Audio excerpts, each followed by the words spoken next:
The old school covering your body shape with pillows and putting a blanket over it, leaving the fan on, Yeah. etc. And I did that, and I went to a party, and I was out till 2, 3 in the morning, and I snuck back in. I've been caught before. I've been caught. Got beat too, but not badly. But Pakistani beating, standard. Yeah. It's good for your sinuses. Yeah. But this time I got away with it completely, and I got back in, and I was so happy that I escaped, the authorities, my parents. I fell asleep, and when I fell asleep, I saw this dream. It was me lying in my grave very distinctly, and there was, if you've seen like those pools or those tubs that have the water gushing out from the sides, it was like faucets opened on the side of the grave, and fire was pouring out like water pours out. The grave is open. So I could see above, and there's a voice from above that says, "This is because you don't pray." I remember my face was completely wet in tears. Like I was crying in my dream. I woke up already crying. And then I made whatever I remembered of wudu, and I started making salah. And I kind of remembered there are 5 prayers. I didn't quite remember how many each rak'ah.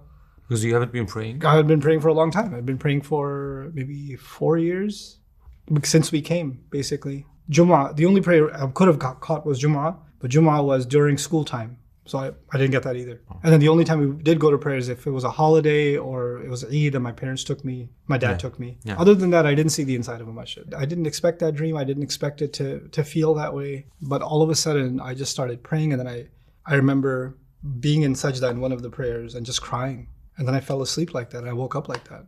And I stopped hanging out with all those guys. I'm like, what's wrong with you? Why are you being like this? Why are you being weird? I just avoided everybody.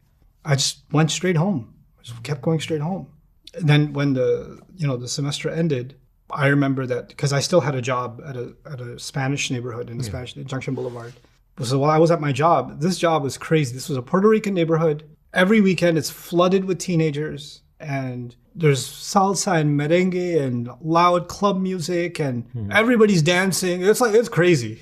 It's the craziest part of Queens. And I was working at a clothing store. They specialized in like basically what we used to call it thug wear. Back in the day in the 90s, you wore like super baggy jeans and like Karl Kani boots, and that's what they sold. And I would work at that store, and then it would be salah time. I'd run down to the shoe area where the shoe warehouse and go make salah quickly and come back, join again. Asr time, go back. Come back, go back, come back. I started being regular in my prayer. And my coworkers, they were all like Hispanics, because they didn't call me Norman, they called me Ali. Like, yo, Ali, what you doing, man? Why you being weird like that? Yo, why aren't you looking at me?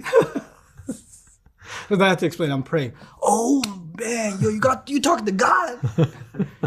Yo, can you tell him to get me a promotion? I got a raise. So they had, then they started asking me questions about it. I didn't know anything about Islam. But my friends, my Dominican, Puerto Rican, Cuban friends in the neighborhood, the coworkers, they're like, so like, am I going to hell? It's like, I don't know. Yo, you can't eat pork, right?